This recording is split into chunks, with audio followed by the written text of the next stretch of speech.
Hello, good evening, and welcome back to the Invictus Racing League IRL F1 League. My name is Gareth, and I'm here, as always, joined by my co-commentator Sab. How you doing, mate? Yeah, I'm good, thank you. Tonight we are back for round three. Abu Dhabi was absolutely fantastic, wasn't it, last week? So a superb race from Harry, who ended up taking the win ahead of the likes of Gamer and Hercules. But tonight here we're at the Spa-Francorchamps, one of the most, if not the most, iconic race circuits on the calendar. So cannot wait to see how these guys tackle this track tonight. Yeah, absolutely. As you say, one of the most iconic circuits in world motorsport, not just on four wheels, but of course across the world. Everyone knows and wants to come and taste that blast through the Ardennes forest. That is the Spa-Francorchamps circuit in Belgium. It's the longest track of the calendar, 7 kilometers, 4.3 miles. It would take the drivers around about 1 minute 45 to do a lap around here. Distance turn one is very short. It's a 265-meter sprint down to La Source, that hairpin like right-hander.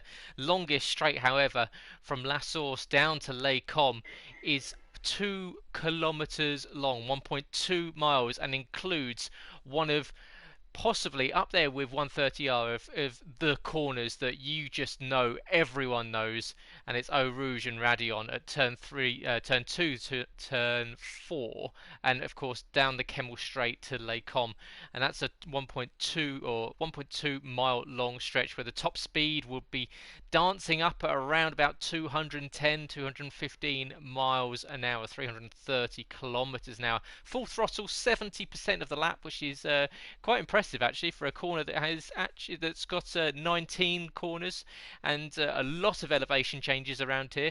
Of course, you go up the hill from La Source, or down the hills from La Source all the way down to Eau Rouge, back up the hill, and of course you make that drag back up the hill from corner Paul Frere at turn 15 all the way up to Blanchimont and turn 17 into the old, what would be the old bus stop chicane. Used to go left, now goes right at turn 18 to turn 19. Gear changes, there's around 48 over a lap here, and that over a 50% distance is what we'll be doing tonight, is 2,112. And Sab, we haven't been to Spa for over a season now, so it's good to be back because this is a track that really tests these drivers, isn't it?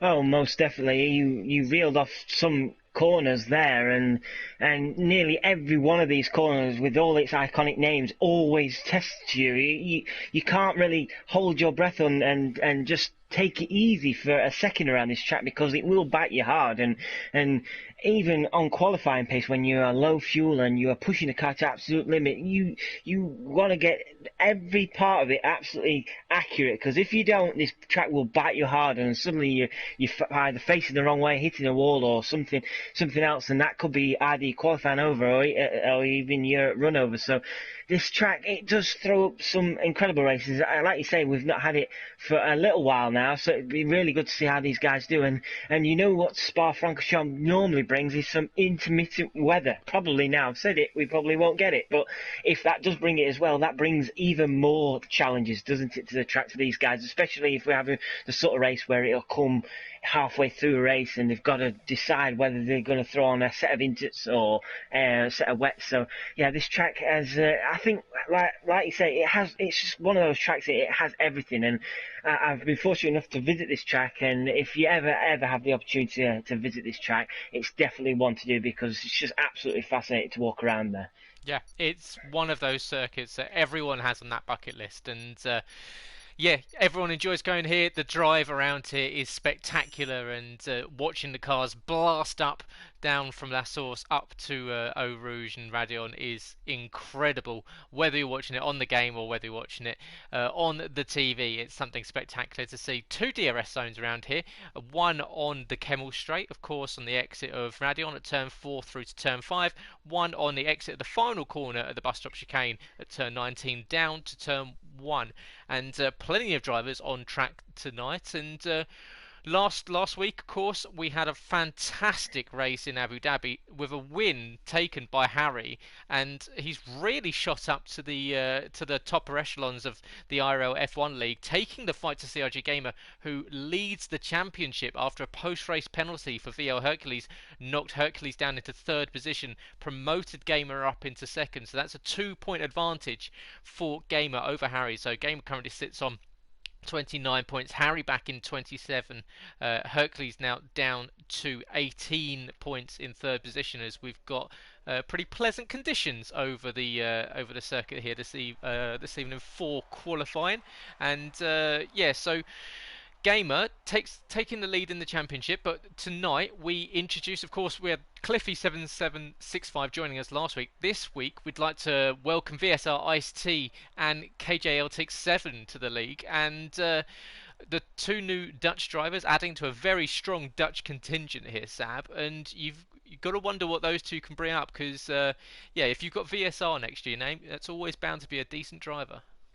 Yeah, and the last few times we've had a couple of new drivers come into the circuit, they've normally lit it up, haven't they? Especially in qualifying. I remember when Harry first came into the league, I certainly didn't expect much from him at the time. I thought he might have been trying to find his feet, and I remember he was absolutely flying around Mexico on his debut. So it'd be fascinating to see how these guys do as we now start to see cars coming out of their garage. Like you say, a lovely qualifying session for these guys as they're all filtering out now to get their laps underway. A lot of people at the moment who's coming out at the moment onto the soft tyre, so straight down to business, as the first guy on track is Beck 9000 in the Toro Rosso. He is indeed, followed out by the Ferrari of Burmeister, the Dutchman, and just had a weather report here, and it's a dry start to the race, but then we're going heavy rain to end. So we will have those mixed conditions that you are after, and we will see what is a real leveller, and that's a little bit of weather. Oh, most definitely. And like we say, the key is, when is that weather going to come? Are people going to think about maybe trying to go long in their first stint and hopefully only have to do the one stop, so they go from their soft tyre or medium tyre to the wet tyre? Or are people going to try and just like qualifying style laps after lap and try and get a couple of pit stops in early to try and chase off into the distance? It's going to be absolutely fascinating what these guys do tonight with the strategies. But one guy, it's unfortunate that Hercules this evening isn't here racing with us tonight.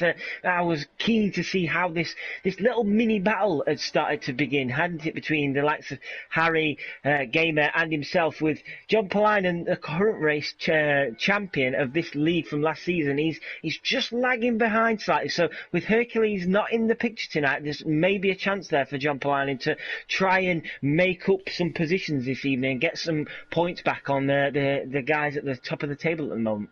Yeah, and like you say, unfortunately Hercules not able to join us tonight, and due to connection issues having over there in Germany. And of course we welcome to all of our international viewers, and unfortunately, if you're here in uncertain circumstances and you're just here for a bit of light entertainment, hopefully Sab and I can bring that to you here in the Belgian Grand Prix round 3 of the IRL F1 League, and we can take you through every Monday evening through this entire drab pandemic. We're all locked in our houses, but hopefully the guys on track will be providing some spectacular entertainment. And just had another call in from one of the drivers saying he's expecting it to go soft to intermediate to wet, so definitely pit stops to be made. Massive strategy calls as a little front right lock up there for Burmeister as he enters Bruxelles, also known as Rivage, the long right-handing hairpin.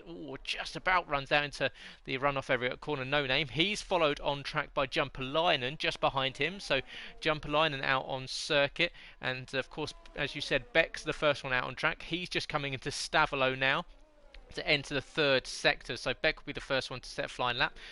Burmeister in the Ferrari will be the second one, and we'll see if he can set a representative one. But that is why everyone is out on that soft tyre, because we know we'll be going to the wet conditions shortly as soon as the race starts. So everyone out there on the softest rubber, giving yourself a great opportunity, getting yourself further up the grid to start the race.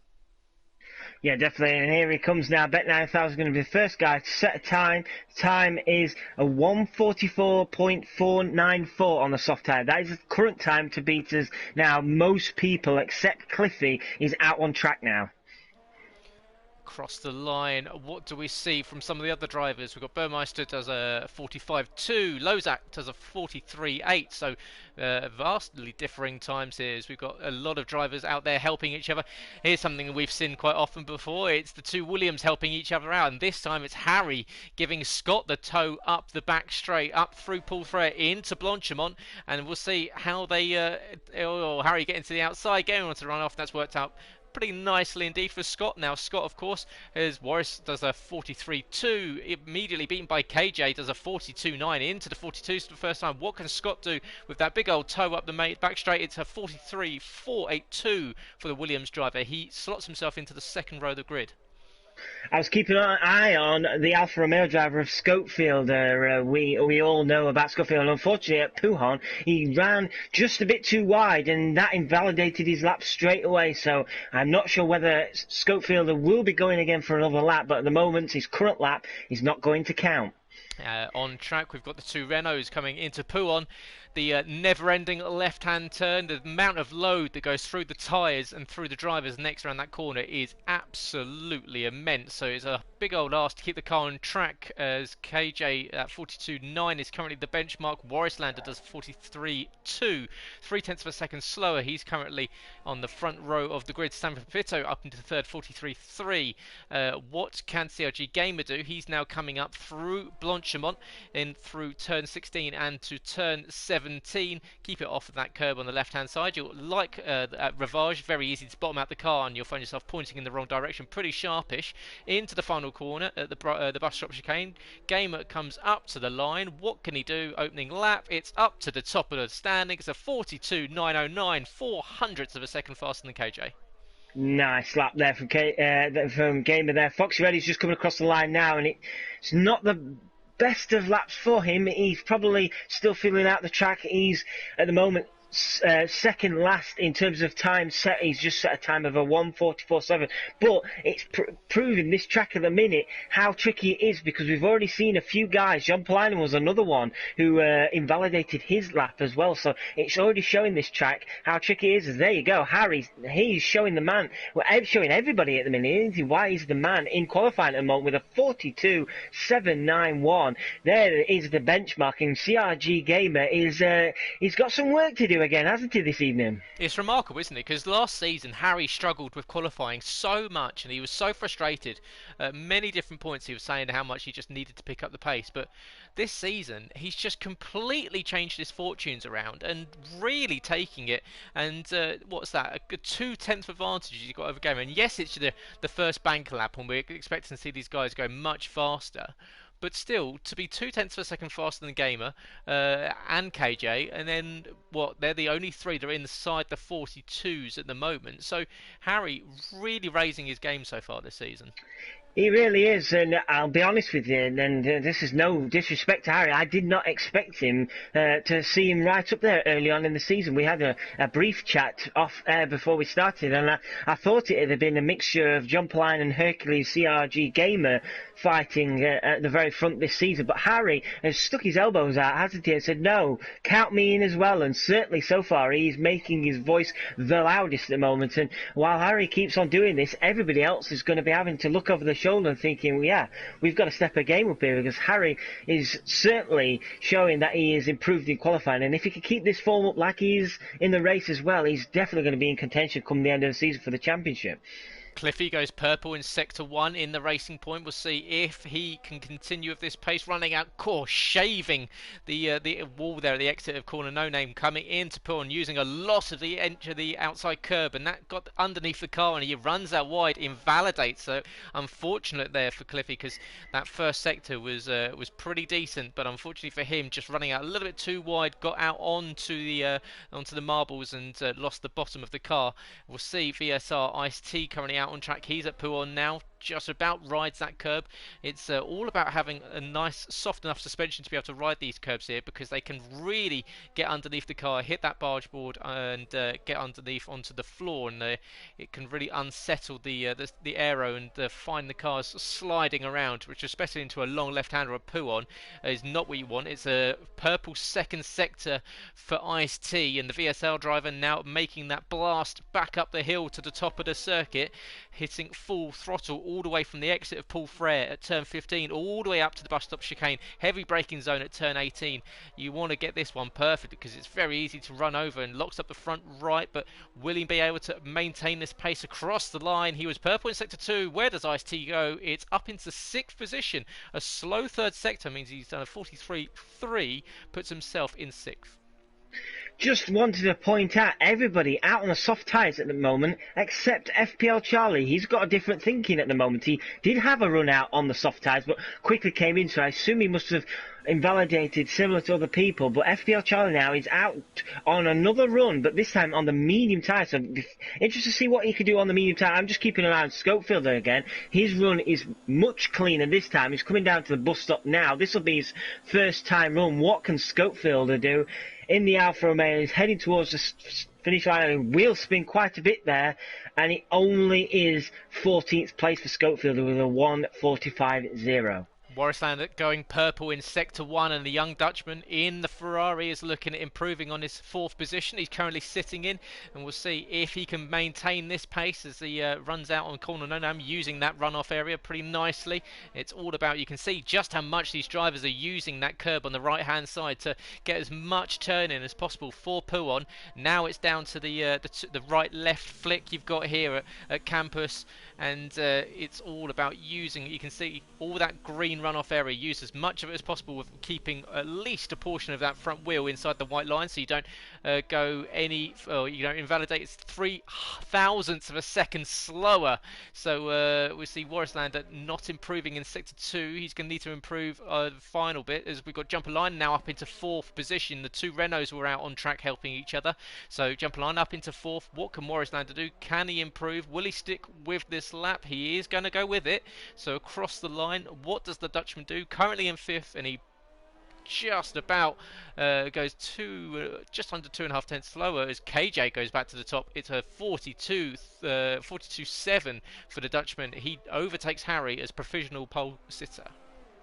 What a way to introduce yourself to the league, eh? By putting yourself right at the top of the standings, and what a lap that is. Harry now, he's back out on an outlap, so he'll be wanting to try and beat that. But we've got a fierce battle at the moment, haven't we, for the pole position at the moment. But only 3 guys at the minute have managed to get into the 42s, whereas there's a real gaggle of cars in the 43s, 4th all the way down to 12th. There's less than a second separating them, so plenty of positions to be fought for at the moment. As Scott in the Williams, Harry's teammate, he has just moved back up. He's up into 5th place now with his latest lap with a 1:43.2. We'll go on board with CRG Gamer for the final sector as he comes up to Stavilo, and in fact we'll sit just above him and we'll put the pressure on as we watch the Brit as he goes around Paul Frere. He's got a little bit of traffic up ahead, but hopefully it won't compromise him as he gets up to the bus stop chicane. It looks like the Toro Rosso's at full throttle, and I believe that might be Beck 9000 up there, who's currently in 14th position. So Beck hopefully not going to cause any issues whatsoever for the Renault. We up to the final corner. We'll see how Gamer takes it as the Toro Rosso does get out the way. Sets up Gamer to come across the line. He's in 3rd position. Oh, loses the back end. Got on the throttle too early there, and that's cost him some time. He does shave off a 10th for a second, but only keeps him 200th second behind Harry, but still off the front row. Harry at Les Combes has just dipped a tyre in the gravel, just about managed to keep the car on the track, but Harry was just under 2 tenths up on his previous fast sector 1 time, so Harry was flying, just pushed it a little bit too much, and that left front tyre dipped into the gravel just enough to throw the car off balance. And unfortunately for Harry, that is this lap done, as he's now 1.5 seconds off his previous fastest lap. That was a shame, because Harry was looking like it was going to be game on for KG again, but unfortunately Harry not seeing it out this time. He'll probably have one more lap with just over 3.5 minutes to go. Same goes for Foxy Red 2000, who looked as though he had spun at Stavilo, was pointing in the wrong direction when we just caught on board with him briefly. He's now back into the pit lane, and a lot of these drivers, we've got to think, are going to be running wet setups as well, so that's going to compromise a straight line speed, because a lot of them will be going for a higher downforce. So these guys possibly trading off a little bit of qualifying pace ready for the race. On board of Fountain, the Belgian driver, now coming into Stavilo in his home race, and he's gone purple in Sector 2, so he's the best one around there. We'll see if he sticks with it in the Haas this evening. Of course, him and Sam, teammates the last 2 seasons, very successful indeed in that time. Multiple race wins for the pair, and we'll see Fountain coming up to the bus stop chicane. He's on the soft tyres, as is everyone else. Is he going to stick with it? And he, of course, has got the Belgian colours on the helmet in. The Haas car comes across the line, and Fountain is slightly slower, stays 11th position.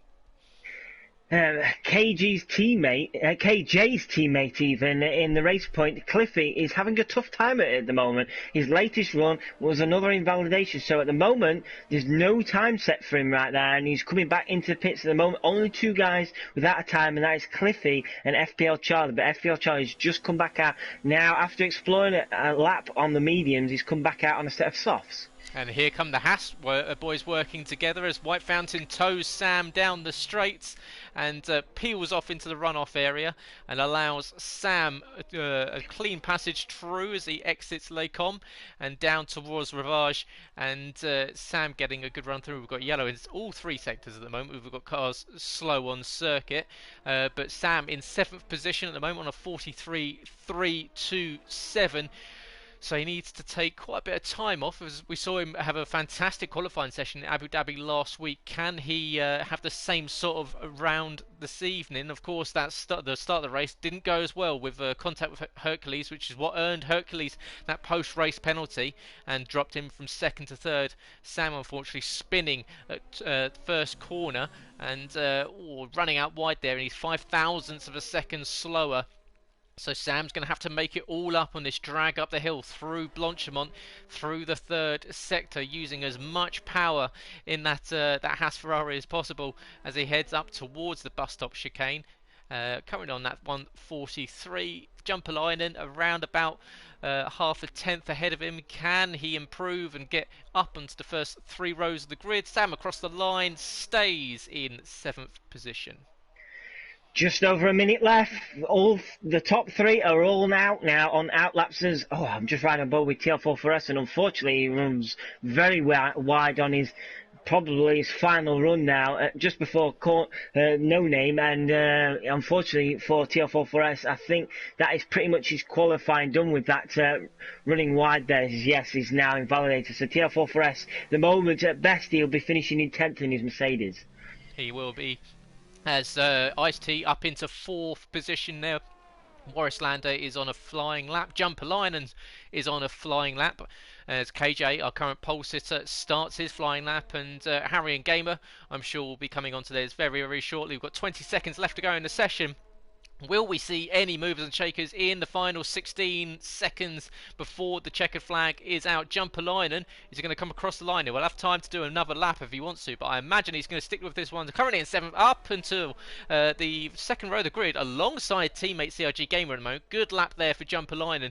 Where have we got? We've got Warrislander not far behind with a McLaren sitting behind that. That will be Charlie. And so here comes Warrislander in 6th position. Can he improve on that place at the moment? The Dutchman comes across the line. Warrislander stays 6th. Harry coming across the line up into 6th, replaces Warrislander in 6th position on 3rd row of the grid. Currently alongside VSR Ice-T. We've got a Haas and we've got an Alfa Romeo next. Where is the Haas? The Haas will be Sam. Will Sam stick with this lap? No, he's going slow, which means that we have the Alfa Romeo behind, and that's going to be one of either Foxy or Scopefielder. It's Scopefielder. Last time we were here, he was the winner, and this time it's only 17th position. I'm right on board with Harry, and at No Name, he's just collected the wall, and I don't know if that put him off enough. He was 2.5 tenths up in the first sector on his previous time, and he's now... Oh, he's absolutely flying. He's 4 tenths up now, so that little collide with the wall has done nothing for him here. He's absolutely flying right now. Harry looks like he's going to be going up on provisional pole if KJ and CRG Gamer don't improve. Harry's flying now down to bus stop. He's got a car ahead of him. Hopefully that doesn't put him off. It's Beck 9000. Beck 9000 peels into the pit lane as here comes Harry now. Harry across the line. What is he going to do? A 1:42.697. He's your provisional pole sitters. KJ has retired from the session. CRG Gamer now coming across the line. What is he going to do?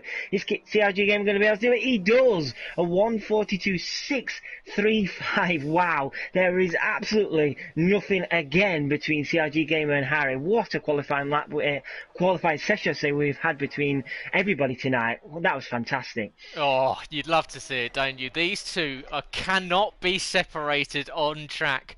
They are once again alongside each other on the grid.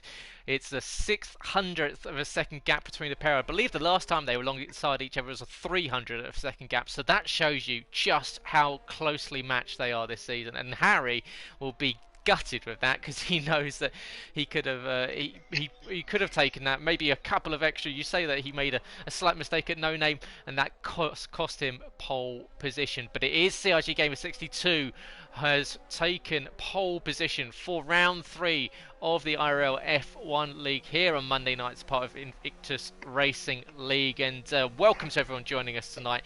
Thanks for joining the stream. Get in the comments, let us know who you think is going to win, who you're supporting, and any predictions for the race. But here you go, your race and qualifying results, sorry. With a 42.635, CRG Gamer takes pole position 600ths of a second faster than Harry BR25.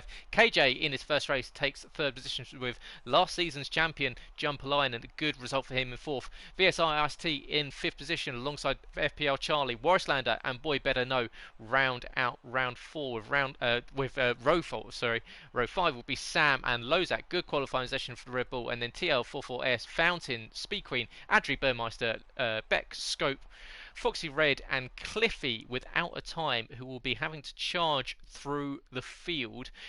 But Sab, with wet weather due to hit the race and everyone starting on soft tyres, you've got to imagine, we never know where this can go, because obviously the slightest mistake, these guys all running no assists, of course, the slightest mistake can essentially call curtains on your race, because Belgium not particularly forgiving when it comes to making mistakes.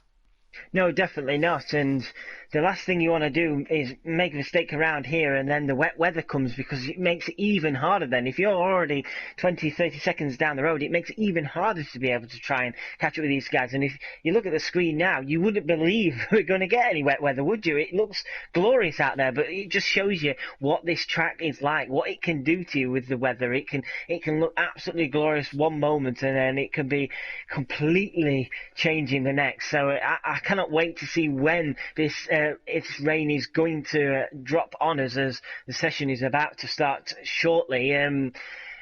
What are you thinking? What sort of laps are we looking at? Are we looking at maybe early-ish, like maybe lap 10 or something? Or are we looking towards the end of the race? We were like 4 or 5 laps to go. It's really, based on this weather, it's really tough to predict. Well, we're having little bits of information sent to us via our little weather goblins out there, and they're saying expect it around lap 8. So a little bit of racing to start us off with. But it's going to be fascinating. As you say, Belgium has its own little microclimate, and it seems in the Ardennes Forest you get these rain showers and sweeping through just a hair's notice, and it's going to be... Yeah, it's going to be special, isn't it? You love to see that changing conditions and see who can really revel in the mixed pace and the mixed conditions. So we'll see who can keep it on track. Of course, Eau Rouge and Radion, possibly one of the most difficult corners in world motorsport. In the dry, in the wet is something completely different.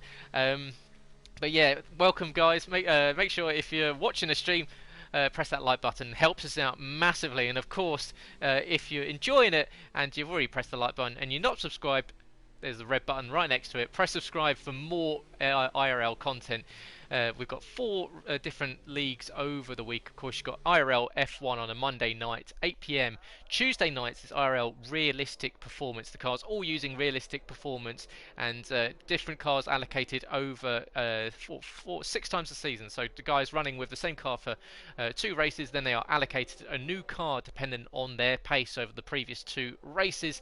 And then on to Wednesday, IRL F2 and F3, more equal performance like these guys running here on F1, except for they are assists allowed. These guys tonight are non-assists allowed. And then of course on Sunday you've got the XBOX League at 9:30 p.m. So if you can't join us on PS4, make sure you join us on the Xbox. So plenty of opportunities. And of course, guys, if you want to get involved elsewhere and you're on PC and you like the idea of racing with us on PC, get in touch and let us know, because we are looking at building a PC league in the future. So if you're interested in joining us on all platforms, get in touch. Best way of doing it is by going to the website invictusracingleague.com, go to the get in touch section, or go to the socials, Invictus RL on Twitter, Invictus Racing League on Facebook and Instagram. And of course, we will answer all of your questions as soon as possible, as CRG Gamer now exits Blanchimont all the way up to the top of the circuit as we get ready to get this race underway. And we're about to see what is going to be a spectacular race that is due to see multiple weather conditions. We've already heard from some of the drivers it's going to go from dry to intermediate to wet.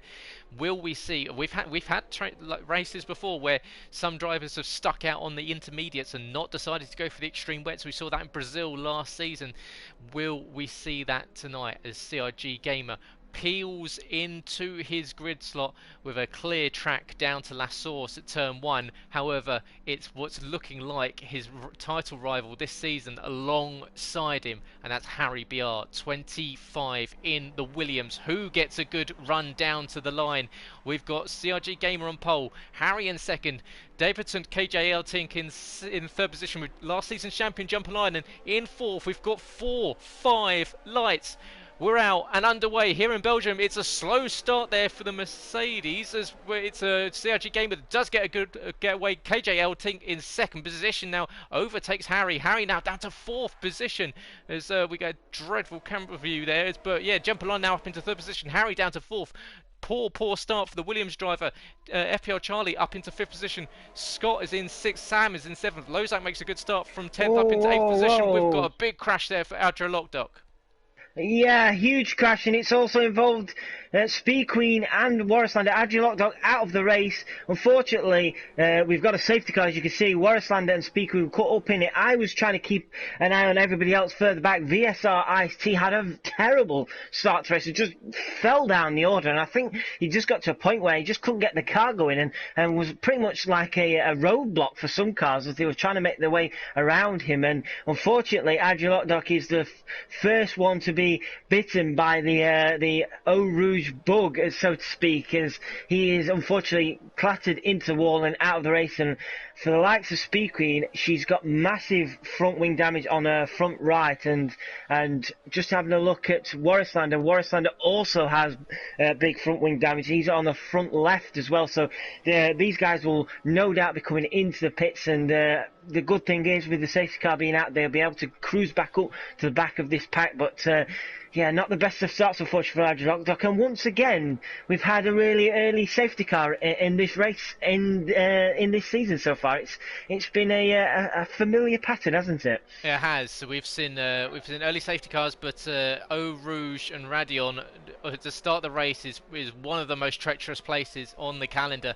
And unfortunately for Adria Lockdock, it looks as though a collision with TL44S has taken the Spaniard out of the race before it even really started getting going. And yeah, as you say, Warrislander, Speed Queen and Beck 9000 all with front wing damage. I'm just going through the field to see if I can see anyone else with front wing damage. Foxy Red comes into the box. He's missing that front left end plate of the Alfa Romeo. TL44S does stay out there after contact Just going through the field and seeing if we can see anything else. Fountain in 9th position in his home race. He'll be looking at scoring decent points tonight under safety car on lap 1. So CRG Gamer leading us away behind the Mercedes AMG safety car. And KJ, great start for the Racing Point ahead of Harry. Jumper line and jumping Harry as well. Harry with a poor start seemed to get bogged down at the start phase, and as the same as you say with Ice-T, that just didn't seem to get off the line. My eyes were drawn to the Mercedes. It just didn't seem to be leaving its grid slot at all, and he fell down the order. Now finds himself in 12th place. Samuel Pito in 7th. Scott up to 6th with Charlie. He'll be pretty happy in 5th position. Charlie finishing 2nd here last time we were at Spa-Francorchamps with Schofield taking the race win. So Charlie, not a stranger to the podium, and Harry, as I said, in 4th position. Not a great start as Jumperlinen, KJ and CRG make out your top 3, but it's a Renault 1-3, so they've got to be happy with their start. They really have got to be happy with that. And I was just looking down the order, and I think another person will be happy with their start is Burmeister. Burmeister up 5 places into 10th place after that start. So a superb start for him in the Ferrari. He's right behind the Haas of White Fountain there. And also Cliffy. Cliffy, as we know, started at the back with no time. He's up 5 places as well in 14th. So a good start for them too as well. And Burmeister, remember, he's on the medium tyre. So he'll be hoping, I imagine, that this weather doesn't come too early, so these soft running guys have to eventually pit for new tyres, dry tyres, and then have to pit again, because then it would make his medium tyre choice work. But unfortunately, while we're under safety car scenario, it's only going to slow all the cars down and help the guys on those soft tyres that look after their tyres a bit better, isn't it? Yeah, and I think these guys have got to watch out as well, because we don't know when the weather's coming, because of course you can see at the moment blue skies across the Ardennes here, but as soon as the tire temperature start dropping with the track temperature, that's when the tyres will start to really lose. Of course, they would have done a few laps, and of course these guys have done qualifying. At least the guys that started in the top 10 have done qualifying on these soft tyres, so they've done a pretty decent amount of laps on them, and then you put them onto a slick and greasy surface. So that's where, especially the guys in the top 8 that are all on these soft tyres, that's where they've got to watch out. You've got the likes of Fountain, Burmeister and TL44S starting on the mediums, as did Schofield and Cliffy. You can see Beck now into the box again, so he's making another stop. Foxy Red and Warrislander Speed Queen back out on a fresh set of soft tyres, so they're expecting to let those softs last to the end of this dry stint that we're expecting. But yeah, these guys on the softs got to watch out, because as soon as that track temperature starts to dip underneath a decent working level for them, they will start to really struggle, especially up the likes of Eau Rouge and into Radion. But Gamer in 1st position, he's going to be delighted with Harry down in 4th. It really has, and that's where we'll be hoping that the likes of KJ and John Palainen keep Harry there, and he'll be even hoping for the likes of FPL, Charlie and Boybet and O to try and take on Harry, so it distracts him from trying to go forward and have to focus on defending from behind. The moment we're still under safety car, hopefully this lap we will get the guys back underway, back under race speed. I'm just checking in on Beck 9000. He's come back out on a set of medium tyres. He's just catching up with Speed Queen in 17th place, so I imagine Beck 9000 now catching up with the back of the pack. You should see racing any time now, because I can't see any other reason why we would say under safety car. So fingers crossed, this is a chance for the guys to get going again. As you can see, looking up in the sky now, what I'm looking at, there's a lot more cloud building than what we were at the beginning of the race. So the cloud is building, so that rain is coming. It's all about keeping an eye on the skies at the moment. Yep, and we were told to watch for around about lap 8, so we're on lap 3, so around about double than what we've got at the moment. So in maybe around about 5-6 minutes time, we can expect to see the first few spots of rain. Safety car is in this lap, so Gamer can slow the field down, and this is all about getting yourself in the right mindset, because Gamer, we've seen last week with a couple of safety cars that he had to start the session off again, that he slows right down, and you want to let this safety car disappear up the road into the pit box, and he can take his time and really get in the heads of the likes of KJ behind and try and make that jump to full throttle when he's not expecting it coming up to Blanchimont now. And of course, Jumpline in third position, is it looks as though he's gone. So the throttle is fully pressed to the floor, and now Gamer up into the bus stop chicane.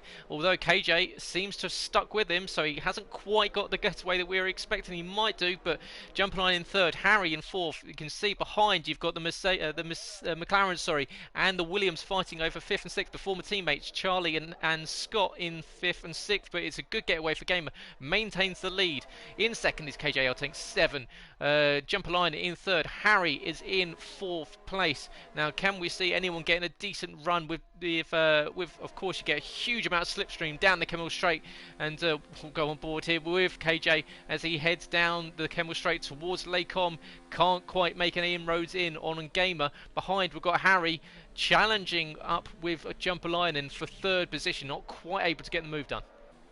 No, you've got two little pockets here, haven't you? You've got a pocket fighting for first, and you've got a pocket fighting for third, and John Polainen runs just a little bit wide there, and it just allows Harry to get that bit closer. Charlie, he did drop a little bit back from Harry, but he's now starting to build that bridge back to fourth place now, and he's dragging along, like you say, his former teammate in Boy Better Know in the other Williams. So the moment Charlie's sitting there in fifth place in a Williams sandwich right now. Yeah, absolutely. And you can already, after a lap, you can tell by the colouring of the sky that it's a lot more gloomy across the circuit. So the sun has definitely disappeared, and we are now under cloud cover, which means that track temperature will be slightly starting to diminish and decrease. So these guys on the soft tyres will be wanting to use the opportunity whilst they're nice and hot to get as much grip and as much traction as possible, because knowing that the rain will be coming, you want to get the moves done, and it will all be about, especially when you're the likes of Jumpalainen,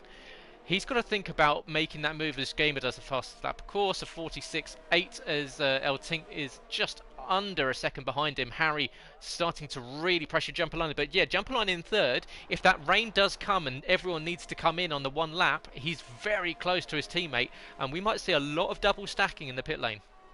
That's a good point, actually. I never actually thought about that. Double stacking could be a real problem here. I'm just keeping an eye on the third place battle at the moment. Harry is keeping on to the back of that round. John Pine is slightly falling away now from the battle for first place. It's 1.6 seconds, but Charlie is doing well as well in that McLaren. He's hanging on in there, and he's still in for a good fight for third place, as well as Boy Better Know, as we see a position change towards the further back, and that is Warrislander. He's got the jump on Cliffy for 15th place in his Ferrari. We've got rain at Lacombe and rain in the second sector, and of course it's a big circuit here, so you can have rain in one sector and not in the other, but definitely the exit of the Kemmel Straight, and you can see through Poolon there are spots of rain in the air, so the drivers will be feeling that on their visors. They'll be able to tell as the track will slowly start to get greasier and slippier. So as I was saying, a lot of double stacking is potentially on the cards, and you can see the likes of Jumpline and Scott and Fountain, and even the likes of Ice-T, who after qualifying well, down in 12th position behind TL44S, so a lot of drivers will possibly fall foul of the weather conditions, really hurting them when it comes to making a pit stop, and the pit lane is going to be, I imagine, in a couple of laps time, becoming increasingly busy, because when it does start to rain here, it really does, and you want to be on the right tyres. We've got Harry still chasing down Jumpline, Charlie behind him. DRS is enabled, of course. When it's too wet to continue, DRS will be disabled, so that will be the time to come in for the intermediate tyres. We've heard that it's going to go intermediate to wet, so expect them to go onto the green walled tyres next, but here comes Harry lining up Jumpalainen in third position, where you can see Harry get a huge wiggle on through the exit of Eau Rouge, and that's going to cost him. He's probably not. DRS is probably going to help him as he comes down the Kemmel Straight. Jumpalainen taking the middle of the circuit. Harry's going to go to the inside at Lacombe. Does he get the move done? There's just about enough room for two cars there. He's now switched to the outside line to go around the outside, and what or if he can pull that one off, that'd be a lovely move for the Williams. And he does, up into Oh, third position. Charlie and Jumperlinen going at it now. Jumperlinen, they're falling off, and Charlie's going to have the inside line. Just about puts it, but he's going to put Jumperlinen into the wall. There's a little bit of contact between the two into No Name. It's a hard corner to put a second car into. Now Scott overtaking Jumperlinen. Jumperlinen, unfortunately, I think has got wing damage there. He looks like he's got wing damage from colliding with the wall. Yes, he does. He has significant wing damage on the front right, and that's unfortunate, really. In these tricky conditions, you do not want wing damage around this track normally in dry conditions, but in these tricky conditions, it's going to be an absolute nightmare for Jumperlinen. And unfortunately, with Charlie trying a move at No Name, it just gave Jumperlinen nowhere to go, and fortunately, has dropped him down to P7 now, and Charlie now will be hoping to try and latch onto the back of Harry, but at the moment, Scott, his former teammate in the Williams, is doing well to keep hold of him. But at the moment, like you said, I'm riding on board with Boy Better Know at the moment, and he can see his teammate right ahead. So when it comes to those conditions, surely one of them is going to have to say to the other, I'll sacrifice a lap here and go longer. But is that going to cost them? Because you definitely don't want to double stack, because that could lose you heap loads of places. So these next few laps are going to be absolutely vital for everybody. Yeah, Jumperlinen staying out. He knows that he can't come in already. It's just not wet enough for the intermediate tyres. He's going to have to stick out there with that broken front wing. But of course, corners like Eau Rouge, Radion, Pouon, that's where you don't want any sort of compromised front wing, because it's high-speed corners. As Warrisland, the first one in onto the intermediates already. Is that too early?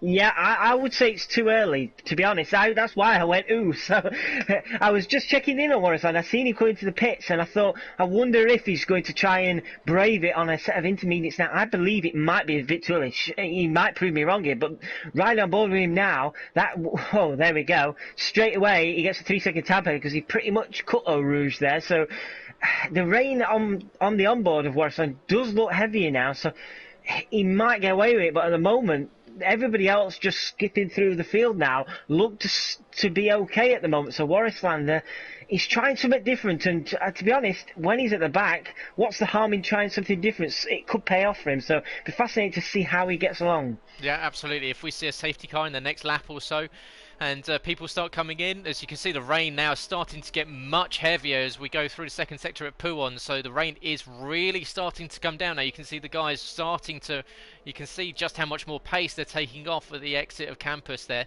and into Stavolo.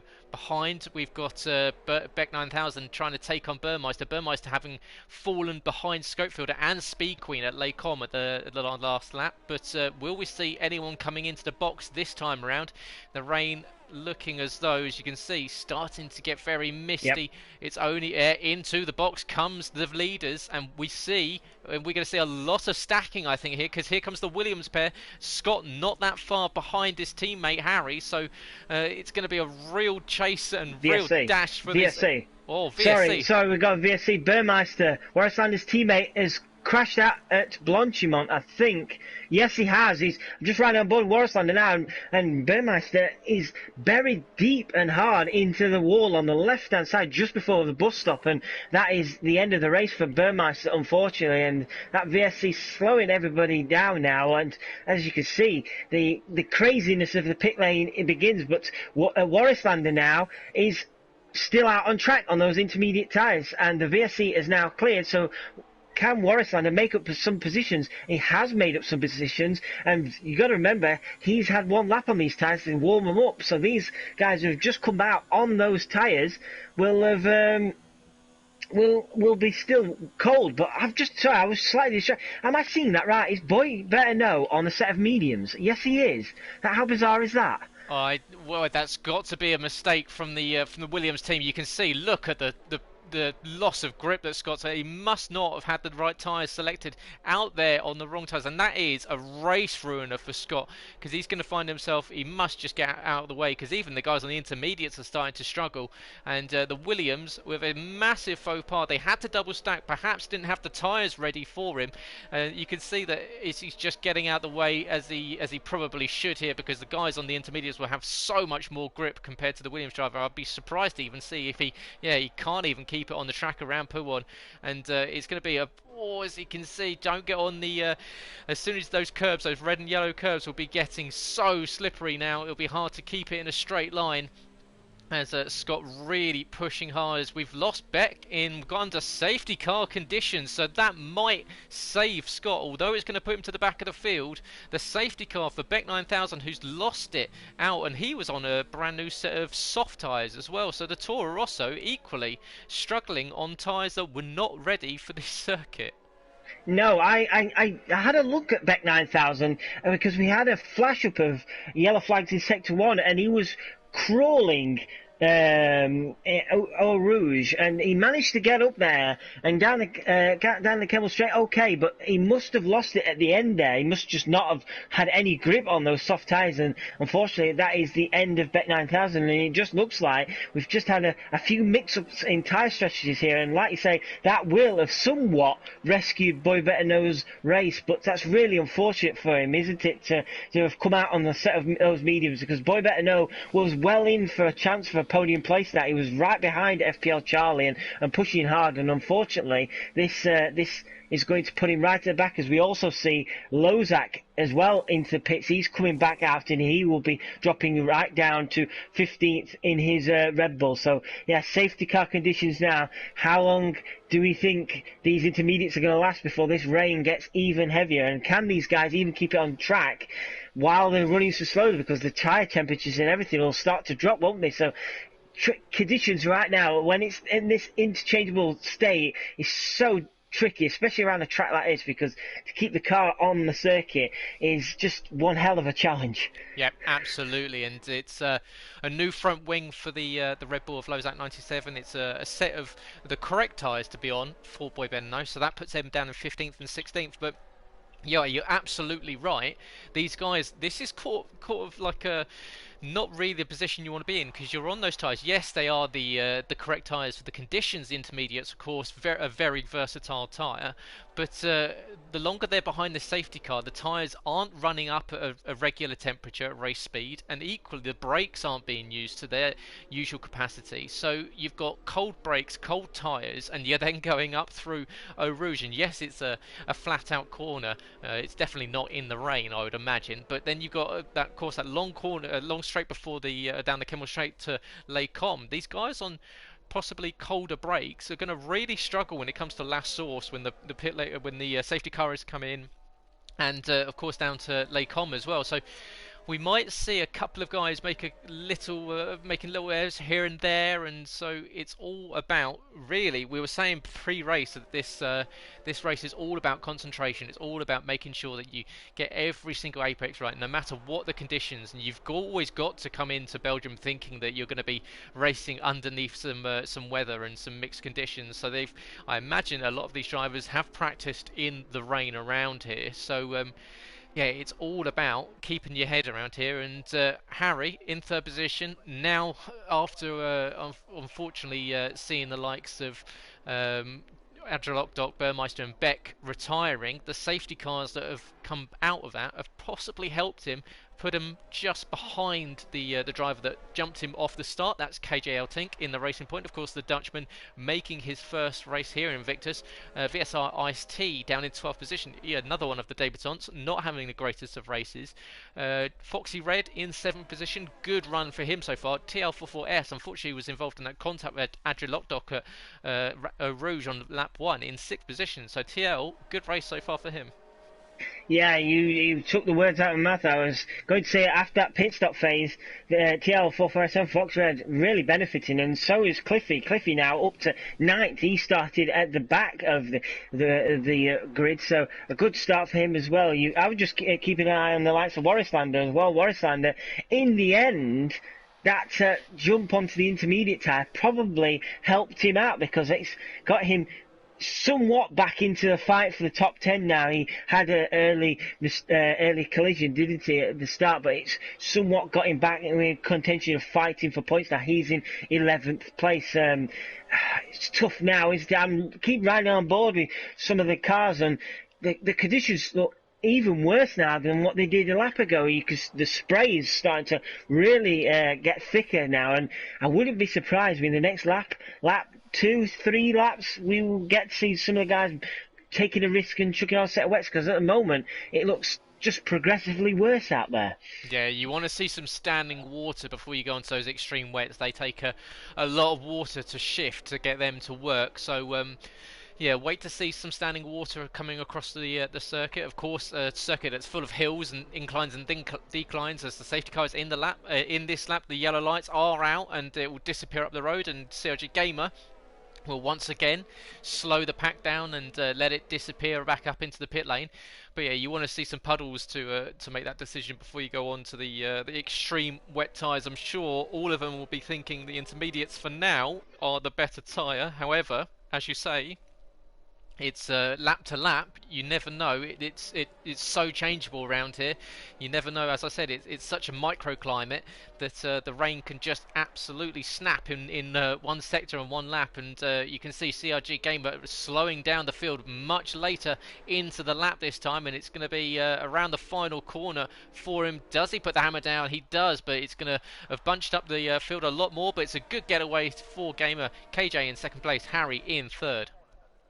Everybody pretty much got away cleanly. I'm just skipping through the field, and no real issues for anybody.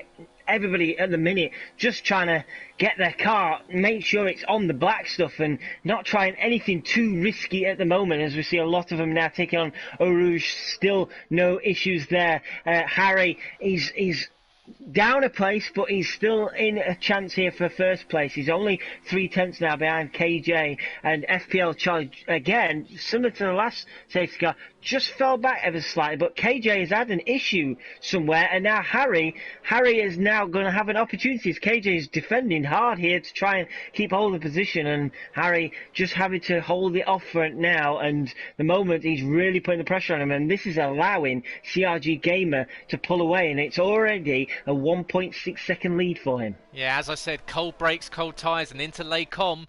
As I was saying, the guys might have an issue, and KJ deep into the first part of Les Combes, and allowed Harry the switchback, but unfortunately KJ shut the door, and Harry had to hold onto third position. But as you say, this is really helping CRG, who's now almost 2 seconds up the road from these guys, and the battle is right on between the likes of Harry, Charlie, Sam. A good run for the Hash driver, and him and Charlie in 5th and 4th position, and those two no stranger to each other, having battled on track a lot over the last 2-3 seasons. So the Brit and the Spaniard in 4th and 5th will be eyeing up a decent position and possibly their first podiums, because they've been off the pace of what we were expecting. But Harry really starting to look at the back of KJ at the exit of this lap, and KJ taking a much differing line. That's going to give Harry the opportunity of putting the power down a little bit earlier, and can he keep it inside the slipstream of the Racing Point ahead? He's pulled to the outside line, follows him through that into La Source, who's going to take the tighter line. It's deep for the Racing Point. He's gone offline, and that's going to put him behind Harry. And now where does Charlie go? They're going to go side by side down to Eau Rouge and Radion. This is going to be remarkable if they hold this in the way. Oh, he has to relinquish the position. KJ is really starting to struggle in these intermediate tyres.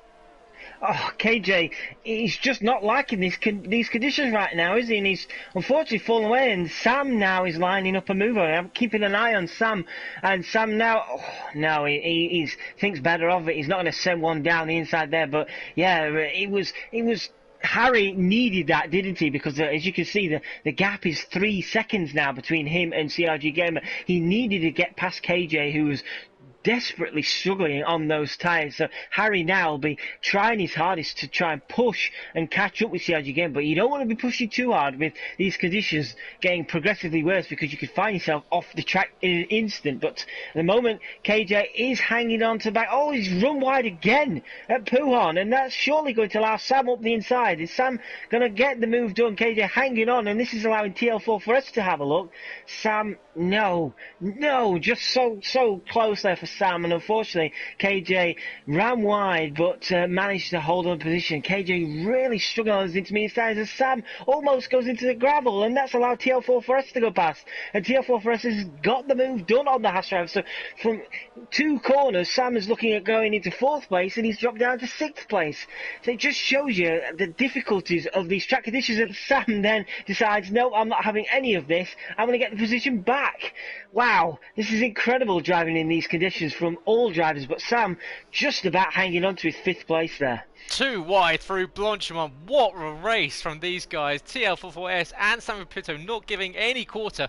You can see there was so much going on through the lap. I was trying to check on so many different battles. You had Scott going toe-to-toe with Fountain over 13th position. Cliffy and Jumper Line and battling over 8th and 9th. And the guys are all tiptoeing around this circuit, but still trying to explore the track limits and where they can get the moves done. Cliffy shaping up Jumper Line and will go on board with the Racing Point here as he sits behind Jumper Line, last season's IRL F1 champion. Here comes the Racing Point down the Kemmel Straight. Can he get past? He's going to sit in the toe of him, but of course everyone with a decent amount of slipstream down the Kemmel Straight. And it looks as though the Renault's almost made contact with the back of the Alfa Romeo ahead. Jumper Line and has to back out of the throttle, and is that going to compromise him on the exit? It is, and up the inside goes Cliffy. Jumper Line and now down to 9th position into Ravage, and it's the Racing Point that manages to make up for the mistake from the Renault driver. What a battle we've got for 13th place here. White Fountain and Boy Better Know were pretty much side by side. They've pretty much been sat on each other's laps in at least 2 or 3 corners there. White Fountain just about held on to that position, and he's bringing along with him Schofield. But at the moment, wherever you look, there's just battles everywhere. These conditions are just bringing out the best in everybody, and they're just like racing on ice at the moment. They're trying to tiptoe around, not to make too many mistakes. They're trying to be brave. They're trying to get moves done, but you don't want to be too aggressive because you can find yourself facing the wrong ways. White Fountain once again finding it difficult, but yeah, Boy Better Know really putting the pressure on the Haas driver in 13th place. Sam in 5th position is now only 0.3 of a second behind KJ in 4th, and we've seen him make a move through Bronchemont already on one driver a couple of laps ago when went side by side through almost a full speed flat out corner. Sam getting a really good run on the Racing Point up to the bus stop chicane. He goes to the inside line. Can he get it slowed down and turned in? He is, but will we see? Will it compromise him on the exit? He goes deep. Will the Racing Point get a run back at him? KJ now tucks in behind the Haas. Will he make a move back into last source? He pulls to the outside line. Sam's going to have to go defensive into the inside line. Here comes KJ. There's contact, wheel to wheel banging between the pairs. Sam maintains first behind TL44S and Foxy Red are sticking with him. Here comes KJ sitting behind the Haas driver. Samuel Pepito, the Spaniard, is going to have to try ever so hard to keep behind because he's got a trailer cast. He backs out off the top of Radion, but here comes the Racing Point. A really good run out of the exit of Radion as we go down the Kemmel Straight towards Lacombe. Sam's gone to the inside line. KJ to the outside line. It looks as though Sam is just about going to hold on to the position. What a fight we've got between so many drivers.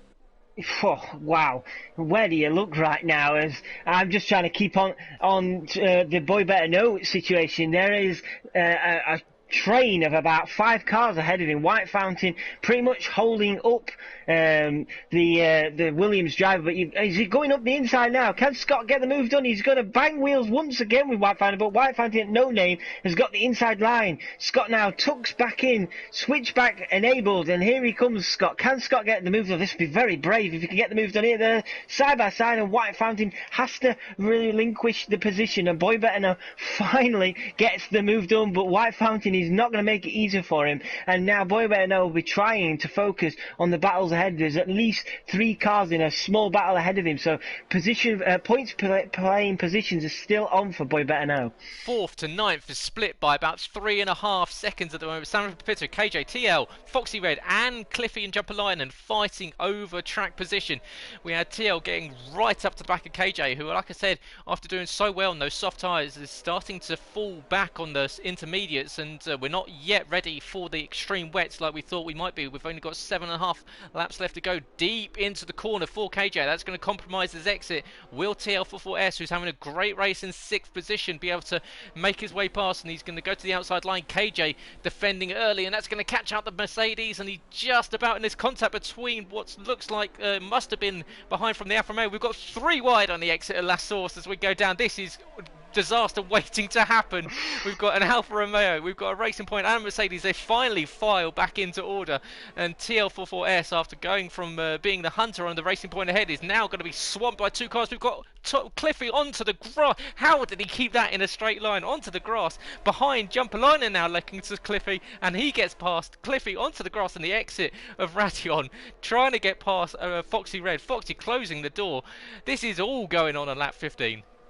Oh my god! I was literally trying not to look at one part. I thought he was going to have a huge wreck, but these guys are just showing how good they are. Always, as Cliffy has tagged Foxy, and Foxy had to run wide, and it was the ever so slightly touch, but Foxy now coming back on the inside of No Name, and Cliffy just about hangs on into it, and it was just enough from Cliffy just to put Foxy off to lose that position, and that's allowed John Polainen onto the back of the Alpha now. But yeah, wherever you look right now, there is battles galore, and I'm just trying to keep on the lower points playing positions as Boy Better now. He's now flying still, and he's up to 12th. He's got past VSR Ice-T into 12th place. We've got a yellow flag in Sector 2. I haven't seen what that's for, unfortunately. It's for Lozak. Lozak has lost it just after Pouon. The Red Bull driver in 16th place has unfortunately lost it, but he's kept the car going, so we won't be having any safety cars. Yeah, we've got standing water on the track now. You can see the puddles forming, especially on the runoff area, so I would expect to see these guys start to think about the extreme wet tyres. Maybe in the next lap or so.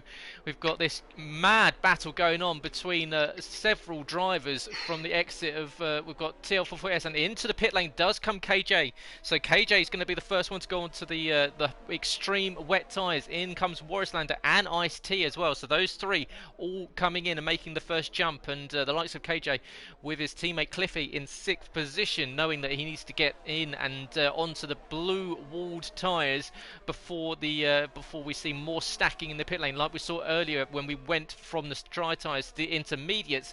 It's a good exit out of Radion for Jumper Liner, but it looks as though he's just about too far to make an attack on Foxy Red. Foxy, of course, had set up his car for the wet session, knowing during qualifying that he could sacrifice qualifying pace and get it ready for the race. He's got Cliffy, who somehow got past him after being almost sideways on the grass on the exit of Radion. Whoa, Akahira, what's going on? Oh, Boy Better know he's on a charge, and next victim is Speed Queen. Speed Queen unable to do anything about it, and Boy Better now up to 9th place. These conditions are absolutely suiting him to perfection. It was such a shame that he ended up on those medium tyres early on the race, because it would be fascinating to see how he would be doing further up the grid. But at the moment, he can see at least 3 cars ahead of him, so points are definitely on here for Boy Better now. At the moment, he's absolutely fine, but these conditions are so bad now, and I'm not surprised that some of the guys have decided to come in for wets. I will not be surprised in the slightest if a lot of these decide at the end of this lap to come in for wets, because conditions out there are really quite treacherous now. Former no assist champion Boy Ben and OSB in 9th position, enjoying the mediums now. Does Gamer come in? No, stays out on the intermediate tyres. What about Harry? Is Harry going to think about the extreme wets? He equally stays out. Charlie stays as out. So these guys thinking they can brave the conditions, perhaps until the end of the race. Does Sam? No, Sam's into the box. So Sam onto the extreme wet tyres. Cliffy staying out on the intermediate tyres. So different drivers, as you see. Into the box comes Scott. So Scott, after doing well in that intermediate stint, has decided that this is the lap to come in. So a lot of different drivers having different opinions on where they think the pace is coming from. Yeah, definitely, and I cannot wait now. We've got a mixture of strategies going here. I can't wait now to see who made the right call. Are the front-running guys making the right call right now by extending this intermediate run, or are the wet running guys as Scott just about comes out ahead of TL44S. TL44S also coming on the wet tyres, and unfortunately for TL44S, he's dropped behind Scott. So TL44S, who was fighting up in 6th place, has found himself now behind Scott, who was in 9th. So there must have been an issue there for him. I don't know if he had a penalty to serve, but TL44S find himself now in 14th place ahead of his teammate Ice-T in 15th 15th, but the wet tyre guys are the ones to keep an eye on now, aren't they? KJ picks up 3 seconds. The time penalties there. The guy is starting to rack up a couple of penalties. FPL Charlie, lucky not to collect the back of the Williams at the entry to Lacombe. Sorry, the exit of the Kemble Straight. Really close up behind the Williams, and these two very good friends off track, and they live just down the road from each other. I'm sure if Charlie and Harry collected each other, one of them could probably throw a stone from one of their bedroom windows and hit the other one in the face. So they need to make sure they don't collect each other on track, because you don't want to have any animosity. But Harry just about holding on to possession, but Gamer really enjoying these conditions. He's stretched out an 8-second lead. He's comfortably about half a second lap faster than these guys. With now you've got the rain really starting to come down, a lot of standing water off of the racing line. So will we see anyone else coming into the pit lane? Of course, they're still staying out. So are they thinking they can run these intermediates to the end? And the guys that have gone to the extreme wets have got a lot of work to do. We've got Lozak unfortunately retiring, and that's brought out the VSC for a second time tonight. So is that going to help the likes of this? So into the box comes Foxy, jumper line, and so the guys are going to try and use a free pit stop underneath under the VSC to come in and put the extreme wet tyres on, as jumper line and picks up a 5-second penalty, speeding in the pit lane. That's massive error for the Finn in the Renault, and onto the blue hype or extreme wet tyres he goes. And equally has been held up. That's a double whammy. Gets held up in the pit lane by the Haas and the Renault. But out on track, we've still got Charlie still chasing down Harry under VSC. He's trying to keep that gap at around about half a second, so that when we go back green, as we do now, he can set himself up nicely for a good run on him. But in these conditions, you've got to be so careful. But yeah, you've got to think, 4 laps left to go off, or 4.5 laps left to go. So these guys on the intermediates, this is a risk them staying out. It really is, because I'm keeping an eye on KJ's timing, and he was catching up to the likes of Schofield, who was ahead of him quite quickly on the set of wets, and he's catching up with his teammate Cliffy quite quickly as well. He was about 13.5 seconds behind Cliffy after all the pit stops guys had come in, and he'd been promoted up to 5th, and now KJ's time is absolutely tumbling to Cliffy. It's now 10.2 seconds. So is the wet tyre the right tyre to be on? And can the intermediate guys just see it out and nurse these tyres home to the end and be safe about it? Cliffy picks up 3-second time penalties, but at the moment KJ is looking a lot more comfortable on those wet tyres than what he did on the intermediate tyres, as he's starting to reel in his teammate. And you've got to think a pit lane here is relatively short, so the pit's time doesn't take too much time, but it's only a 23-second gap between CRG Gamer and KJ in 5th position. So if Gamer comes in, it's going to be right in this battle for 5th and 6th position between KJ and Sam Pipito, who are currently battling over 5th and 6th position. You can see KJ on those extreme wets now has Sam, who's seemingly enjoyed the conditions this evening, made some really good moves on a couple of his fellow drivers. But CRG Gamer and the top 4 all sticking it out on the intermediate tyres. Sam gets gets a better exit, but he's gone onto the standing water, and that's not going to give you as good traction as the darker line of the racing line. But what can he do up Eau Rouge? Up Radion, through Radion, and KJ running wide. Sam not quite close enough to make a run on him down the Kemmel Straight. The umbrellas are all up in the stands, and you can see down towards Lacombe, Sam still shadowing the racing point, not quite able to get the move done just yet, but you can see he's possibly just shaping him up, finding out where the Dutchman's weak on circuit. You can see getting a poor exit out of the last part of the chicane there, and that's going to set you up for Ravage, who gets a tighter line through Ravage. Sam looking much tidier through the corners, and it's all about, as I said, finding the right position here. You don't want to throw it up the inside and possibly throw away a decent points position. Having a look into Pouon and side by side through Pouon in heavy rain, that would have been something like we haven't seen here in a very long time. And but Sam still thinking about it, but having to sit behind KJ. It seems KJ just has slightly better traction on the exit of some of these corners. Sam, however, seemingly much more comfortable in the corners. So these two very nicely matched.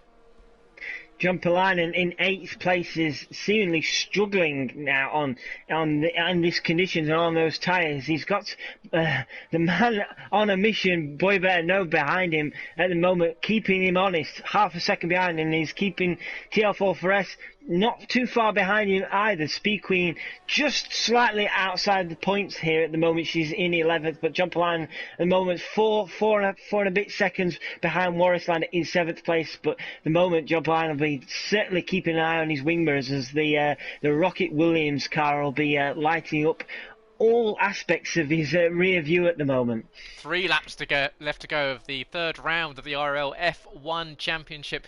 And make sure, guys, if you're enjoying it, press that like button. Subscribe if you're new and you've not seen us, but you're enjoying the race. Always good to have new people on board. And you can see a final blast to the line for the likes of CRJ Gamer, who's holding a 10-second lead over Harry. Charlie now will go on board with Charlie, who's really closed in on Harry down the Kemmel Straight, and is starting to put real pressure on the Williams driver in the closing laps of this race. These guys staying out there on the intermediate tyres. We've got Sam and KJ swapping positions, in 5th and 6th position. Banging wheels after Kemmel Straight, and just about Sam managed to get the move done. KJ is not even any of it, and KJ trying one round the outside. Sam has the inside line, and surely that is 5th place for Sam. Sam having a good race himself now, and this is probably doing the likes of Cliffy a favour with these two squabbling. It's not allowing them to catch up to the back of the racing point, but yes, Sam now into 5th place and KJ down to 6th. Yeah, we'll see if he can break a little bit of a gap between himself and Racing Point. We've still got Harry and Charlie battling over 2nd and 3rd behind Scott, still trying to chase down John Polainen, and of course John Polainen is sitting on that big penalty that he picked up in the pit lane as he came onto the extreme wets. We're on lap 20, just about to come on to lap 21 of 22, the penultimate lap of the race. John Polainen is in 8th position. His teammate CRG Gamer in the Renault. I was looking at Renault, I was thinking about John Polainen, but in fact it's CRG Gamer that is our leader, and he comes across to start the penultimate lap of the race. He's got a mammoth 10.9 second lead over the battle for 2nd position, and that's between Harry and Charlie. Charlie just about falling to around about a second gap between himself and the Williams, so it's a little bit of a respite here for Harry, but Gamer, he's stormed away in the wet tonight, hasn't he? He really has, and he's drove superbly. He's done it absolutely to perfection. But the man to watch right now is Sam. Cliffy is really struggling now on those intermediate tyres, and Sam all over as they head into Eau Rouge, going up to Radio, and surely Sam's not going to try and move there. No, he's not. He's going to think better of it. Sam pretty much pushing that Racing Point along now. Steps out to the outside, and that should and is 4th place for Sam. And KJ thinking, no, he's a bit too far ahead, sorry, but Sam gets the move done on those wet tyres now, and Sam, only 3 seconds. It's a shame we're running out of laps here, because Sam really is a man on a mission right now, and he's only 2.6 seconds behind FPL Charlie as KJ gets past Cliffy, his teammate. So Sam, has Charlie made a mistake somewhere? Because Sam is now less than a second behind Charlie in 3rd. There's a possible chance here for Sam to get a podium. Yeah, this is on for Sam. He'll be chomping the bit to get past Charlie and get one over on him, and you can see just how much he's closed in on the McLaren in the last lap or so. Charlie's fallen 1.5 seconds behind, and those intermediate tyres just aren't working anymore, and it's going to possibly cost Charlie a podium position with 1 lap left to go of the race here at the Belgian Grand Prix. Harry equally is not out of the threat window at all, because you can see KJ and Sam now closing up on Charlie. Charlie is going to have to defend from Sam. Sam is going to think about it once again around Blanchimont. We've already seen him make a move on one driver this evening around here. Charlie is going to have to do some absolutely stellar defensive driving if he is to hold on to this position. But you can see Sam sending it down the inside into the bus stop chicane. Oh, there's almost contact with KJ, equally taking it deep, but it looks as though into 3rd position does go Sam. But you can see the gap between himself and Harry is only 1.2 seconds, and we've seen just how much these extreme wets are closing down the guys on the intermediates. So the intermediates are just running out of grip. Harry losing traction on the exit of La Source. He tries to come off the racing line onto the standing water, so he's going to want to get back onto the darker part of the track, and you can see What have we got? Sorry, go on, sorry. No, Harry, I was right on board with Harry, and he had to get massively off the power in Eau Rouge, and that has just given Sam the opportunity to take second place off of him, and there you go. And like you say, those intermediate tyres are just not working anymore now, are they? And Sam flying now, and unfortunately we're not going to get to see Sam try and reel in CRG Gamer on the last lap, but Sam taking full advantage there, and Sam up into second place. KJ is the next one up here. Can he close down Harry, who's under threat from losing his podium with a few corners left to go in this race? He needs to stay on the podium to keep the fight but KJ's going alongside him, and they're going to go side by side into Pool on the last lap. Who's going to get through this one unscathed? It's the Racing Point that's back up into the podium position. He holds on to it for now. KJ, however, with penalties, but he needs to break a bit of a gap between himself and Gamer. Gamer is up the road. He's going to win this race by a comfortable margin. Sam in second position is well on his way to taking a podium position, which will be, I'm sure he'll be absolutely, well, I think that was, well, you could words, absolute words, as you can say. Sam would be delighted with his performance this evening. KJ in third position. Harry is in fourth. Charlie in fifth. But we've got CRG Gamer coming up to the final chicane now. As he comes across the line, I completely lost all parts of my vocabulary. But CRG Gamer, a masterful victory in the rain, in mixed conditions. He takes the race win. We've got Charlie on Borisland.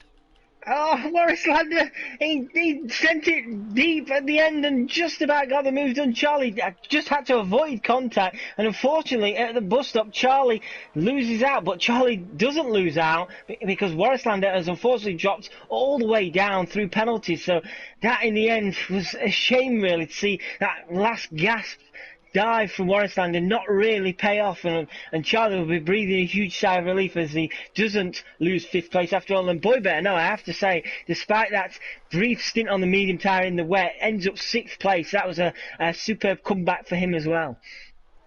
Yeah, really, really well done for Scott. KJ unfortunately drops off the podium after getting past Harry. He misses out by half a second, so that penalty really costing the Dutchman on his debut a debut podium. But what a race. We asked for a wet race. We know that we get a decent one when we get mixed conditions, and these guys did not disappoint us whatsoever, to the point where I even lost the ability to use words in the final lap of the race. So what a win for CRG Gamer. He picks up another one here on Monday nights, and that adds to his one at the opening race of the season in Japan. Of course, Harry maintains his podium streak after picking up a first and a second. He now adds a third place finish to that, and I'm sure he'll be happy coming home in third place, knowing that he stuck it out on those intermediate tyres. They just fell away in the closing laps, but the Williams driver does hold on to the position of the podium. But yeah, it is Gamer and Sam with a remarkable fight through the field from ninth position, and then equally onto the extreme wet tyres, closing down a 14-second gap between himself and the podium. And Sam takes second position, Harry in third, with Gamer taking the win. And equally, once again, the fastest lap. So the man is absolutely on a rocket at the moment. KJ on debut is in fourth, with Charlie in fifth, Scott in sixth, with Cliffy in seventh, TL in eighth, with Jumper Line dropping to ninth, Speed Queen final point in 10th, Foxy Red in 11th, with Fountain unfortunately in his home race in 12th position. Warrislander dropped to 13th with a lot of penalties, 13 seconds of them. VSR on his debut unfortunately down to 14th position. Scopefielder not enjoying it at all, down in 15th, and unfortunately we lost Lozak, Beck, Burmeister and Adrilock, who of course we lost at the first lap at the wreck between himself and TL44S. So a lot going on track. Well, huge congratulations to CRG Gamer, but Sab, a mega race. Oh, most definitely. And I think the thing what won CRG Gamer the race tonight was the fact that he managed to build that gap up early on before those intermediate tyres completely fell away. Because if he was in a similar position and battling with the likes of Harry and Charlie, he could have found himself losing the race. But that superb stint on those intermediate tyres early on managed to get him the race victory, and it was a superb race for him. But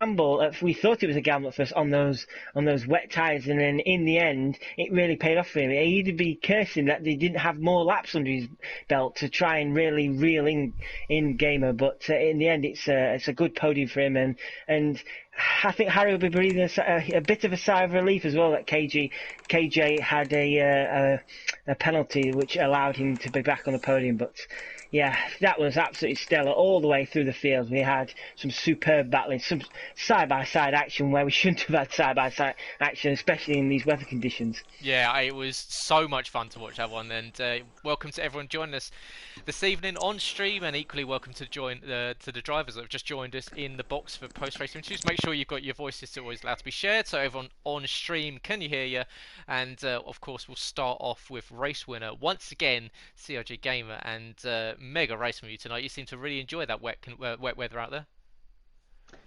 Yeah. What can I say? I mean, since the rain came, that was it. But it was a bit closer. Obviously, I didn't think the wet tyres would work as well as they did.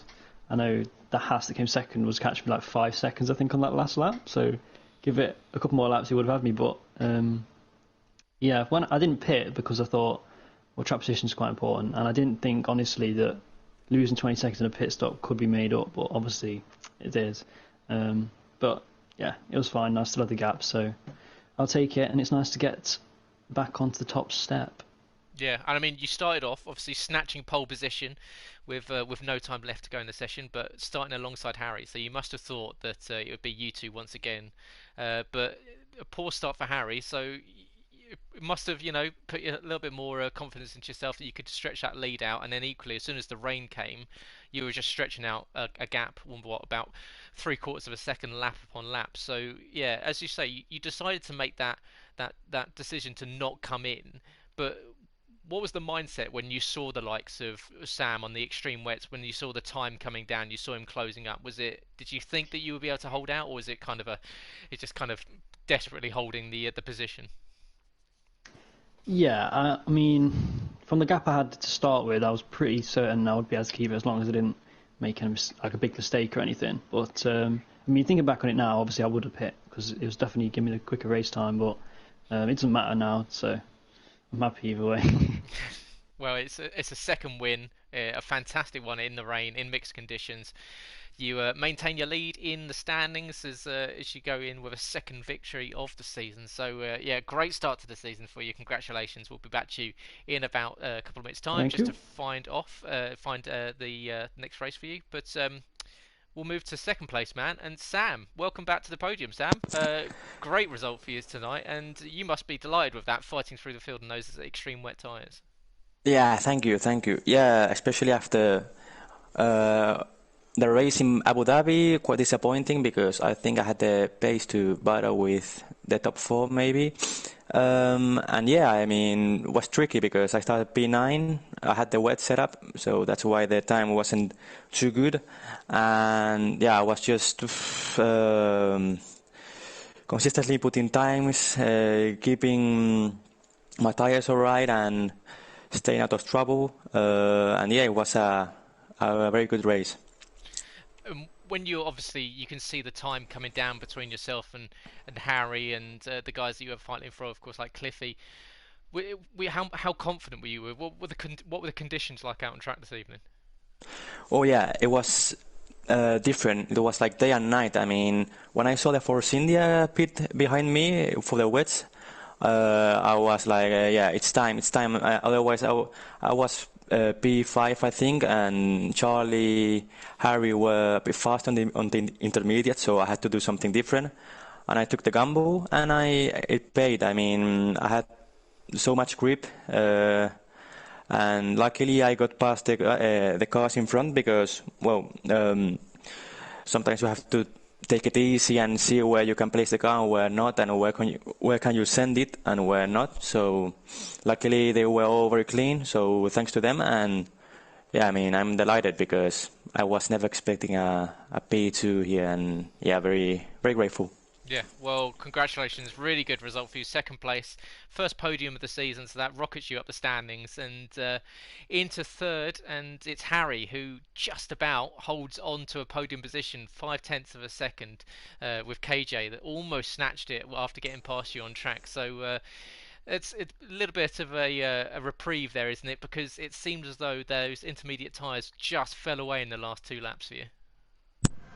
Yeah, I mean, about 5 laps to go, I felt like I'd made the right decision. I was just sort of following Gamer's lead, really. Probably should have concentrated on the cars behind, but yeah. And then it's all of a sudden there's 2 laps to go, and I looked on the mini map and I saw the Haas, and I think there's a racing point of KJ or whatever, and I was thinking, oh my god! All of a sudden I knew I probably wouldn't have been on the podium, but no, it was just trying. I couldn't push or do anything about it because it's just trying to stay on the circuit is a big enough challenge. But yeah, I think in the end, probably should have pitted, probably should have come second. But I think in those conditions, I think just got make the most of a bad situation, and think third place is probably more than I deserved, really.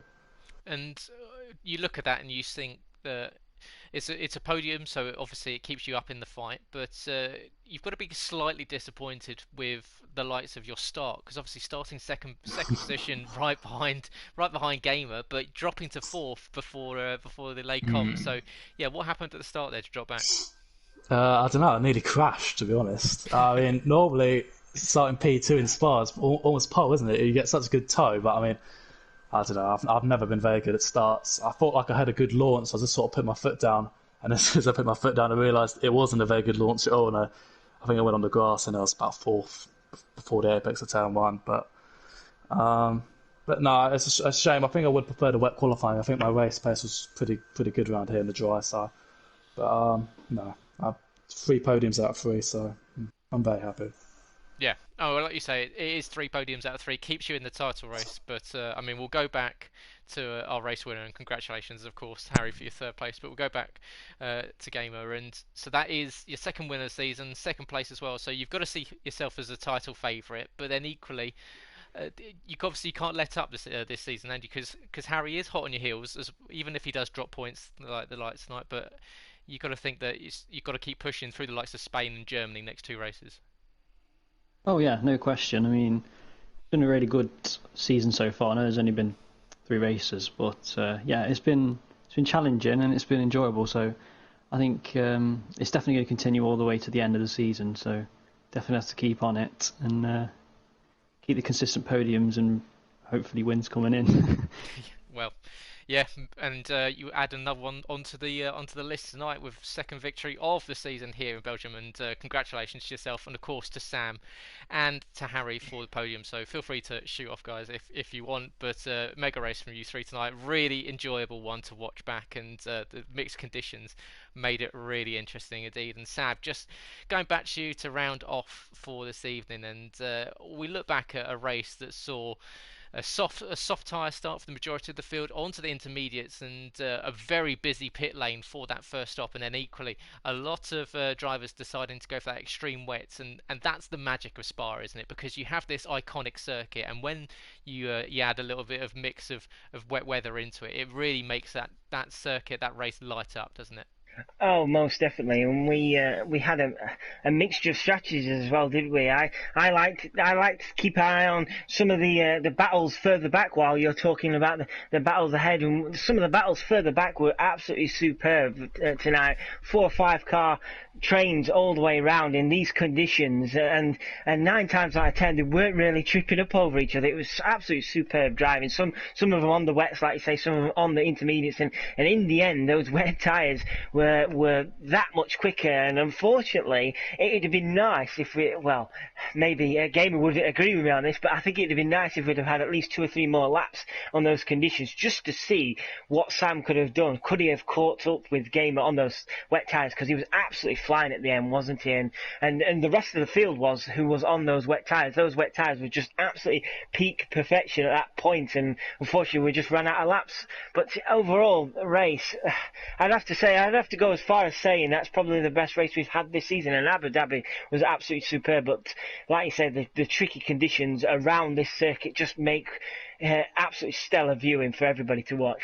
Yeah, and it was just, as you say, a mega race. We saw so many battles on track that we said that this last week, that we had so much on track that you could barely catch it on camera. But tonight we really did see just like a plethora of drivers going at each other, hammer and nail, and you even saw a move of the evening, of course, goes to Sam for that side by side around Foxy Red through Blanchimont in the wet. So the amount of trust you've got in both drivers and the track surface there is unbelievable. So yeah, that was definitely move of the evening into the bus stop chicane around the exit of turn 17 of Blanchimont. But you've got to think that with Harry now third position, he's dropped a couple more points. That sits him 5 points behind Gamer. So Gamer's got to be the favourite now going into the sort of that middle part of the season, round 4 through to round 7. Yeah, definitely. It's going to be tough, I think, for the likes of John Palainen to try and defend his title the way Gamer and Harry have started this season, and I think John is going to get to a point where John Palainen is going to have to rely on them two to have a few off races, because the moment John Palainen's just not quite there, is he? He's not quite with the races. Sam had a good race tonight as well. I think, like he pointed out in the interviews there, if he didn't have that incident in Abu Dhabi, I think he would have finished well there as well, and he could be quite the way up the field as well. So the next few races, I think, are going to be crucial to see who's going to be battling for the title this season. But at the moment, you've definitely got to look at the likes of Gamer and Harry, because there's no real stopping them at the minute. Even in qualifying, you can barely separate them. Yeah, and of course in the Constructors' Championship, it's Renault and Williams going for the title at the moment. Those two with decent points finishes this evening. So yeah, stretching a little bit of a lead out of the likes of McLaren and Haas. But that's us done for this evening. IRL F1 will be back next week in Barcelona for the Spanish Grand Prix Round 4 of the IRL F1 League here at the Invictus Racing League. Tomorrow night is the Realistic Performance League, and of course you can join Tim and Malc in the commentary box from 8 PM here on YouTube for that. And of course on Wednesday you've got IRL F2 and F3 with Dan and James covering F2 and Harry and Charlie covering F3. And then of course on Sunday evening, if you can't join us on the PS4, come join us on Xbox, where you can find the guys on 9:30 PM on twitch.tv/Invictus Racing Leagues, and you can listen to the Xbox Leagues with their second round of the season, which will be here in Spa. But thanks very much for joining us, guys. Make sure you like and subscribe if you enjoyed the race tonight, and equally let us know on the socials, Invictus RL on Twitter, Invictus Racing League on Facebook and on Instagram. Of course, go to the website invictusracingleague.com and go to apply to race to get yourself on the grid for the next season. Plenty of racing left to go this season, and of course building for the next. And like I said earlier in the stream, guys, if you'd like the idea of racing with us on the PC, let us know. We're in the idea section, or idea point of trying to build a PC league. So if you do want to race on PC, get on the socials, go to the website, let us know, get in touch with us. But for this evening, for round 3 for IRL F1, thanks for joining us. Always great to see you chatting in the streams, in the comments. Always good to see everyone enjoying the race. Hopefully we've brought you a little bit of light entertainment, and you're all staying safe, keeping those hands washed, and keeping everything happy and positive. And of course, guys, we'll be back next Monday to once again light up your Monday nights with some sultry tones from North and South England. But yeah, we are done and we are out of here for this week. So have a great week, guys. We'll be back in 7 days' time in Barcelona, and we'll see you very, very soon. Good night.